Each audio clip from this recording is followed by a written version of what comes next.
और अचानक से उन दोनों में लड़ाई होने लग गई।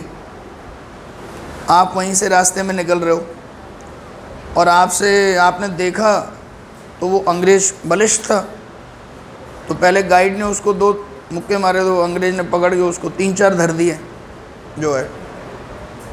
और ऐसे में उस गाइड ने आपको पुकार लिया, तो ऐसे में आप क्या करेंगे बताइए? वो अंग्रेज है, वो हिंदुस्तानी है, क्या करेंगे आप बताइए? गाइड का साथ देंगे। समर क्या करेंगे आप बताइए?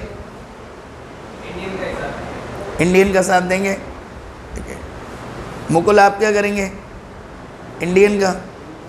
ये पता करने की कोशिश नहीं करेंगे किसकी गलती है, क्या गलती है, नहीं।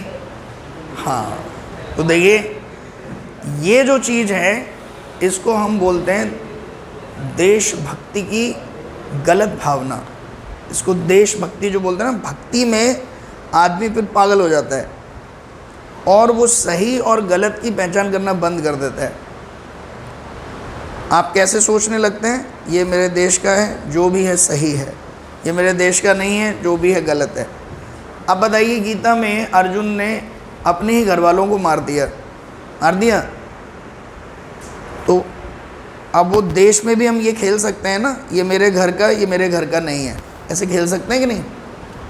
तो इस हिसाब से तो अर्जुन ने बहुत गलत किया।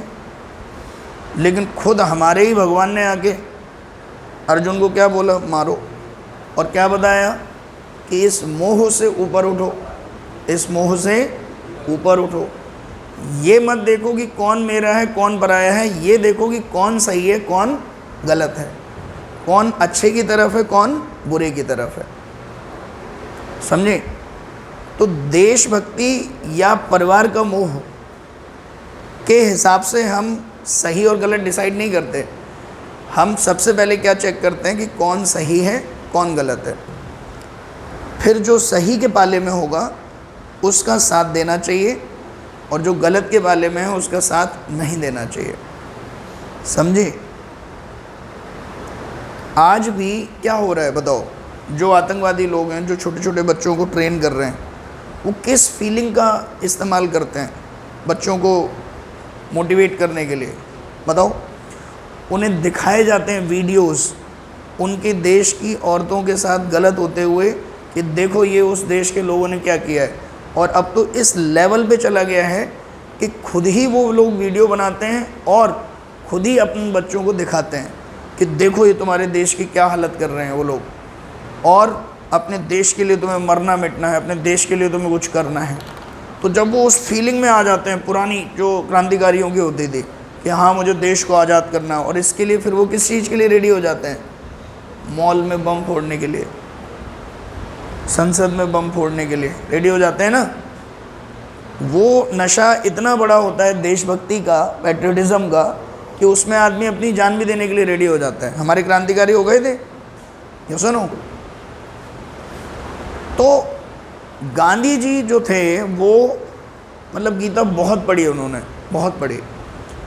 और तुम देशभक्ति की बात कर रहे हो, वो आदमी साउथ अफ्रीका में चला गया, वहाँ उसका कौन सा देश था बताओ? उसका देश तो था ही नहीं।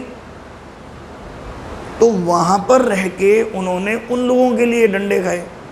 सोचो, क्योंकि वो इस बाउंड्री से ऊपर उठ चुके थे कि ये हिंदुस्तानी, ये अंग्रेज, ये पाकिस्तानी, ये उनको इससे मतलब नहीं था। उनको ये मतलब था कि अगर कुछ गलत हो रहा है तो उसका मैं अपोज करूँगा, ठीक है। और चाहे फिर वो कोई भी देश का हो, चाहे अंग्रेजी क्यों ना हो। जैसे चौरी चौरा हत्याकांड जो हुआ था, उसमें क्या हुआ था? उस समय असहयोग आंदोलन पीक पे था, जीतने वाले थे हम लोग, लेकिन कुछ लोगों ने क्या किया, एक पूरे थाने को क्या लगा दी, आग लगा दी। कॉन्फिडेंस बढ़ गया था कि भाई अब हम कुछ भी कर सकते हैं, और पूरे थाने में जितने भी अंग्रेज़ थे मर गए। तो गांधी जी ने क्या स्टेटमेंट दिया कि अभी जब हम जीते भी नहीं हैं, थोड़ा सा जीत के पास हैं, तब आपके अंदर का पशु इतना जग गया है कि आपने जिंदा जला दिया 10 लोगों को। तो इसका मतलब अगर ऐसे हालात में तुम्हें आज़ादी मिल गई तो आज अंग्रेज़ जलाएं, कल को आपस में जलाओगे एक दूसरे को, और गलत नहीं है। आज़ादी मिली तो हिंदुस्तान पाकिस्तान में बंटवारे पे हुए, मरे लोग, कितने लोग मरे। तो इसलिए उन्होंने वो आंदोलन क्या कर दिया, वापस खींच लिया कि भाई अभी भारतीय रेडी नहीं है इस स्वतंत्रता के लिए कि वो स्वतंत्र होकर रह पाएँ। कई लोगों ने बहुत उनका विरोध किया, इवन भगत सिंह अपोज हो गए उस टाइम के बाद। भगत सिंह उनके फ़ैन हुआ करते थे, पता है आपको, एक टाइम तक, असहयोग आंदोलन तक बहुत बड़े फ़ैन थे उनके, क्योंकि भारत में पहली बार फ्रीडम का आइडिया कौन लेके आया, महात्मा गांधी। उससे पहले देश की भावना ही नहीं थी लोगों में कि एक देश, ये जो देशभक्ति कहते हैं ना हम, देशभक्ति, देश का ही आइडिया नहीं था कि देश है, मतलब भारत एक देश है। सब कैसे थी, रियासतें थीं, ये इसका राज्य, ये उसका राज्य, ये इसका राज्य। तब एक देश की तरह उसको किसने देखा, गांधी ने। गांधी ने लोगों के दिमाग में ये आइडिया दिया कि तुम अभी परतंत्र हो, स्वतंत्रता, फ्रीडम एक वैल्यू है जो तुम्हें गेन करनी है, जैसे साउथ अफ्रीका में लोगों ने गेन की। तो इसीलिए शुरुआत में सब उनके फ़ैन थे, लेकिन बात कहाँ अड़ जाती थी, जैसे यंग ब्लड जो होता था, खून खोलता था उनका, लड़ाई झगड़े का, रहा मारेंगे, ये करेंगे हमारे देश में, ये वो। तो इस फीलिंग में उनके कॉन्ट्रडिक्शन आते थे। वो क्या कहते थे कि आज़ादी चाहिए लेकिन सही तरीके से, फ्रीडम चाहिए। फ्रीडम क्या है वो उन्होंने बताया, फिर उसको लेना कैसे है, इस पर लोगों के अलग अलग मत हो गए, इस पे अलग अलग मत हो गए लोगों के, समझे। कोई कहता था लड़के ली जाएगी, जैसे सुभाष चंद्र बोस जी हैं, उन्होंने आज़ाद हिंद फौज बनाई, उन्होंने कहा कि नहीं, ऐसे नहीं मिलेगी, लड़के ही मिलेगी जो है। भगत सिंह शुरुआत में कैसे थे, क्रांतिकारी थे एकदम, लेकिन एक समय के बाद उन्हें भी रियलाइज़ हुआ कि ऐसे तो नहीं मिलेगी आज़ादी, एक दो को मार के, इधर उधर मार के। तो आप पढ़िए उनके लिटरेचर भगत सिंह के, तो उन्होंने कहा है कि भाई आज़ादी मिलेगी विचारों से, जितने ज़्यादा थॉट प्रोसेस फैलेगी लोगों के दिमाग में, तब आज़ादी मिलेगी आपको। समझ में आ रही बात। हाँ, लेट मिलती, बहुत लेट मिलती, थोड़ा जल्दी मिल गई। अगर क्रांतिकारी की कंट्रीब्यूशन ये रहा कि अंग्रेज़ों को समझ आ गया था कि भाई अब बहुत ज़्यादा दिन तक हमें फ़ायदा होने वाला है नहीं, लोग लड़ रहे थे। फिर उसके कई पॉलिटिकल रीजंस भी थे। अगर आप बहुत डिटेल में लिटरेचर पढ़ोगे तो there were many political reasons, ठीक। वर्ल्ड वॉर 2 आ रहा था, प्रेशर था ब्रिटेन के ऊपर, तो बहुत सारी चीज़ों से मिलके एक सहमति बन गई थी, ठीक है। लेकिन आप ये देखो कि अंग्रेज़ों के जाते ही, सोचो मतलब अंग्रेज़ों के जाते ही क्या हुआ, बंटवारा मच गया एकदम। जिस चीज़ को गांधी जी हमेशा क्या कहते थे कि नहीं यार ये यही होगा, मैं कह रहा हूँ यही होगा अगर आज़ादी मिली तो, इसीलिए वो वेट करते रहते थे कि सही तरीक़ों पे जोर देते थे कि लोगों को सही तरीके सिखाना है, सही तरीके सिखाना है। और जैसे ही अंग्रेज़ गए, देखो कितनी मारकाट मची, आज तक पिक्चरें बनती हैं उस चीज़ के ऊपर। और इतना तो नरसंहार अंग्रेज़ों ने नहीं मचाया था जितना बुरा आपस में ही लोगों ने मचा दिया, समझे। और कुछ नहीं, पॉलिटिकल एम्बिशंस के चलते, ठीक है। तो इसीलिए लोग कहते हैं कि गांधी जी एक अच्छे देशभक्त थे ही नहीं, और वो बनना भी नहीं चाहते थे। वो देशभक्ति की फीलिंग को सपोर्ट नहीं करते थे। वो ये कहते थे कि इंसान को सही गलत के हिसाब से अपना काम करना चाहिए, फिर वो चाहे किसी भी देश का हो, किसी भी जाति का हो, किसी भी मजहब का हो, समझे। कट्टरता मतलब उसमें नहीं होनी चाहिए आदमी में। प्लस गांधी जी की एक जो चीज़ हमें उनसे सीखनी चाहिए, वो क्या है कि उनमें एक्सेप्टेंस थी अपनी चीज़ों को लेकर।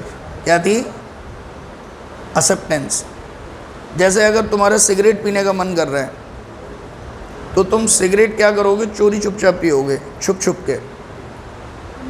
अब सिगरेट पीने का मन करना ये गलत चीज़ है ना, गलत चीज़ है, ये सबके मन में आती है, कोई उसको छुप छुप के पीता है। गांधी जी का क्या था कि अगर उनका मन कर रहा है सिगरेट पीने का तो वो 10 लोगों के सामने पिएंगे और कहेंगे कि हाँ मैं पीता हूँ, मैं इसको छोड़ने की कोशिश कर रहा हूँ, ठीक है। झूठी इज्जत नहीं रखते थे। जैसे कई बार आप देखोगे उनकी बायोग्राफी में एक दो एक्सपेरिमेंट उनके ऐसे लिखे हैं कि पढ़ना आप, उनकी बायोग्राफी आती है तो लोग कहते हैं अरे बहुत ही बेकार व्यक्ति थे, ऐसे ऐसे मतलब जो उन्होंने लाइफ में प्रयोग किए हैं, ठीक है। तो आपको लगता है कि वो प्रयोग जो है, एक्सपेरिमेंट विथ ट्रुथ, ये बुक का नाम है, एक्सपेरिमेंट विथ ट्रुथ, वो प्रयोग पब्लिकली सबको बता देना बुक में लिख के, यहाँ मैं ये करता हूँ, मैं ये करता हूँ, ये एक्सेप्टेंस गांधी जी में थी। मांस खाया उन्होंने, मांस खाया कड़ा बेच के, गिल्ट जब बहुत भरा तो एक कागज़ पे सब लिख के खुद ही बता दिया पिताजी को, बोला ये लो। मतलब उन्होंने कुछ करके देखा, उन्हें लगा मज़ा आएगा, जब खाया तो पता चला कि मज़ा से ज़्यादा, तो मज़ा तो उतनी देर आया लेकिन गिल्ट बहुत बढ़ गया। तो उन्हें लगा कि हाँ, मतलब गलत काम करने से इंस्टेंट मज़ा तो आता है लेकिन बाद में मन बहुत भारी हो जाता है, और फिर मन जब भारी हो जाए तो वो हल्का कैसे होता है? पश्चाताप करके, अपनी गलती स्वीकार करके, बताकर, झूठी इज्जत ना रख के दिमाग में। तो गांधी जी ने चीज़ों को बहुत प्रैक्टिकली करके, उनसे सीख के फिर उनको अपनाया, ठीक है। जैसे लोगों ने कहा मांस नहीं खाना है, मांस, अब मन चल रहा है लेकिन मांस नहीं खा रहे हैं, ऐसा नहीं किया उन्होंने। उनका जिस चीज़ का मन चला उन्होंने किया, फिर उन्होंने ये देखा कि इसमें अच्छा लग रहा है कि नहीं लग रहा है अच्छा, छोड़ दिया, समझ आया। तो ये एक चीज़ गांधी जी को भाई महान बनाती है। इन चीज़ों की वजह से वो महात्मा बोले गए। बहुत बड़े बड़े लोग थे उस समय।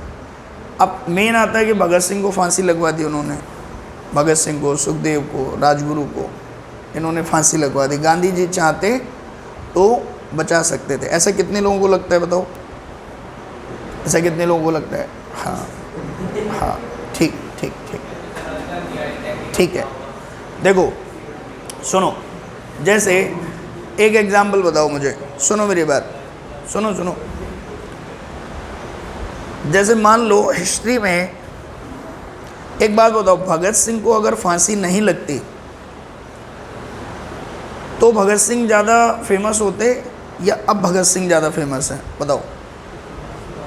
मतलब एक फेमस इन सेंस ये कि भगत सिंह क्यों भगत सिंह हो गए, बताओ। चंद्रशेखर आज़ाद तो उनके भी सीनियर थे, उन्होंने तो पूरा उसकी स्थापना की थी जिसके वो मेंबर बने थे, वो जो गैंग था उनका। चंद्रशेखर आज़ाद क्यों नहीं बने? मतलब उतनी पॉपुलैरिटी नहीं आई उनकी जितनी भगत सिंह की है। क्या लगता है आपको, क्या रीज़न रहा होगा? बताओ। आज हम क्या कहते हैं, 23 साल की उम्र पे बंदा हंसते हंसते फांसी पे चढ़ गया भाई। इसका आंसर छुपा है भगत सिंह के आखिरी पत्र में, आप पढ़िए उसको। उसमें भगत सिंह खुद कह रहे हैं कि इस समय मेरी इतनी कम उम्र है कि अगर मैं यहाँ से बच गया तो आगे पता नहीं कितना बड़ा जीवन है, और मेरी कमजोरियाँ जो मेरे अंदर हैं वो हो सकता है बाहर आ जाएं। उस स्थिति में अभी जो माताएं अपने बच्चों को भगत सिंह बनाना चाहती हैं वो फिर बनाएंगी नहीं, और क्रांति की जो लौ मैं जलाना चाह रहा हूँ युवाओं के मन में वो जलेगी नहीं। और अगर अभी मैं हंसते हंसते फांसी पे चढ़ गया तो सारी माताएं अपने बच्चों को भगत सिंह बनाना चाहेंगी, सारे नौजवान के मन में फांसी का डर ख़त्म हो जाएगा कि बंदा देखो हंसते हंसते चढ़ गया जो है। तो भगत सिंह ने क्लियर कट अपने पत्रों में न्यूज़पेपर के थ्रू मैसेज दिए कि भाई ऐसा ऐसा है, ये ऐसे ऐसे है, ठीक है। तो गांधी जी जैसे आप लिटरेचर पढ़ोगे जो उनका बहुत पर्सनल लिटरेचर है जिसमें उन्होंने अपने एक्चुअल में बातें लिखी हैं, तो उन्होंने कहा था कि ये एक आज़ादी एक हवन है। हवन समझते हैं? एक यज्ञ है, और इसमें सब कुछ ना कुछ आहुतियाँ चढ़ा रहे हैं, कुछ आहुतियाँ चढ़ा रहे हैं अपना अपना। कोई अपनी फैमिली लाइफ की आहुति चढ़ा रहा है, कोई अपने पैसे की आहुति चढ़ा रहा है। तो उसमें कौन क्या आहुति चढ़ाएगा ये उसका पर्सनल डिसीजन होना चाहिए, उस डिसीजन को मैनिपुलेट नहीं करना चाहिए। अगर भगत सिंह को बचना ही होता तो वो बम फोड़ते ही नहीं, वो जेल में जाते ही नहीं, समझे। वो जेल में क्यों गए? जान पूछ के कि जब वो जेल में जाएंगे तो कोर्ट में उनका मुकदमा चलेगा, फिर प्रेस वाले लोग आएंगे, फिर वो एक्चुअल में सुनेंगे कि ये क्रांतिकारी जो लड़के हैं इनकी इमेज पहले कैसे थी, गुंडे मवालियों की। जब वो प्रेस वहाँ पर आई और भगत सिंह ने बोलना शुरू किया तो लोगों को समझ आया कि यार ये तो बड़ा सही आदमी है, ये तो बहुत नॉलेजेबल है, मतलब ये लड़के ऐसे ही नहीं है, इनका दहशतगर्द नहीं है ये, इनका विज़न तो बहुत क्लियर है एकदम, और ये पढ़े लिखे लोग हैं। और भगत सिंह को पता था ये कि भाई फांसी होगी, जो चीज़ें उन्होंने की हैं, और उनका वो एक प्री प्लान मुद्दा था। तभी उन्होंने कहा था कि आज़ादी बंदूक की नोक पे नहीं मिलेगी, आज़ादी मिलेगी विचारों की क्रांति से, और विचार देने के लिए ही मैं यहाँ पर आया हूँ।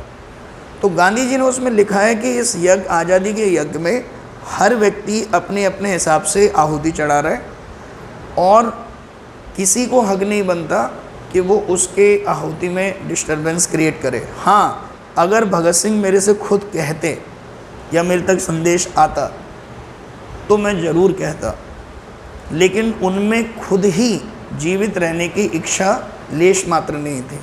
वो खुद ही उस हवन में अपनी आहुति देना चाहते थे, और मैं उनके उस हवन को बाध्य नहीं करना चाहता था। समझे? सोचो अगर गांधी जी बचा लेते क्या होता, फिर क्या होता? जैसे आज़ाद की एनकाउंटर हुआ, ऐसे ही कहीं एनकाउंटर हो जाता भगत सिंह का, हो ही जाता। ठीक है, जिस हिसाब से उनका नेचर था, पुलिस एनकाउंटर कर ही देती। लेकिन भगत सिंह की शहादत आज भी याद है। क्यों याद है? क्योंकि भाई उन्होंने हंसते हंसते फांसी चुनी, गए खुद। समझे? तो आप जैसे इसको जब अपनी रियल लाइफ में लोगे ना, जैसे मान लो कोई आप हैं, आप किसी आंदोलन में चल रहा है भाई, आप अनशन पे बैठे हो, आपने कहा ये जब तक नहीं होगा मैं अन्न नहीं खाऊंगा जो है। अब आपको ये पता है कि मेरे ये करने से ये फलानी चीज़ ऐसे पूरे हो जाएगी, और पब्लिक जाए मान लो किसी आपके दोस्त के पास और कहे कि उसको कुछ खिला पिला दो, नहीं तो मर जाएगा, खिला पिला दो उसको, और उसको बचा लो प्लीज़, वो मरने वाला है, बचा लो बचा लो बचा लो।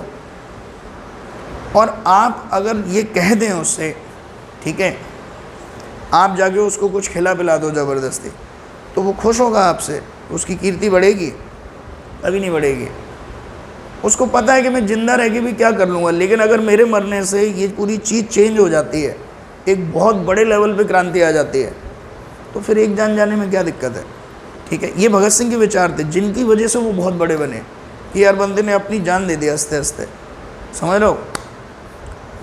तो ये उनके पर्सनल व्यूज़ थे गांधी जी के, कि इसलिए मैंने बहुत ज़्यादा उन पे प्रेशर नहीं बनाया। और दूसरा, एक एग्रीमेंट कराना था अंग्रेज़ों के साथ, तो लोगों ने ये कहा था कि आप उनसे ये नेगोशिएशन करो कि अगर आप भगत सिंह को नहीं छोड़ोगे तो हम ये एग्रीमेंट पे साइन नहीं करेंगे। समझ लो, एक तरह से ब्लैकमेलिंग या बार्गेनिंग टाइप की। और वो जो एग्रीमेंट था आपका, वो बड़े सारे हिंदुस्तानियों के लिए इम्पॉर्टेंट था। तो गांधी जी को ये तरीका भी ठीक नहीं लगा, गांधी जी को ये तरीका भी कि भाई ऐसे ऐसे कर दो, मतलब जो है, उन्हें लगा कि यार ये तो बहुत सारे भारतीयों का लाभ एक तरफ हो गया, भगत सिंह की लाइफ एक तरफ हो गई, और फिर वो खुद भी नहीं जीना चाह रहे हैं, तो फिर मैं क्यों ये चीज़ में इंटरफेयर करूं उसमें। ठीक है, तो ये उनके अपने व्यूज़ हैं। ठीक है, लेकिन मुझे पर्सनली ऐसा लगता है कि मतलब अगर कोई आदमी एक सोच बनाकर कुछ करना चाह रहा है देश के लिए, और आप उसमें मतलब इमोशंस में आके उसको, मतलब उसके जो प्लान है उसको ख़राब कर दो, ठीक है, तो वो बनेगा नहीं, मतलब वो कोई चीज़ ठीक नहीं है। और उन्होंने जबकि खुद पत्र में लिख के बता दिया है कि उनकी क्या विज़न है। ठीक, बाकी ये गांधी जी के कुछ व्यूज़ थे जिन पे हमेशा कॉन्ट्रडिक्शन रहता है, हमेशा। ठीक है, बाकी उनकी जो सोच है, फ़िलासफ़ी है, उस पर अभी भी पीएचडी हो रही है, अभी भी पीएचडी हो रही है। गांधीवाद एक पीएचडी का विषय है।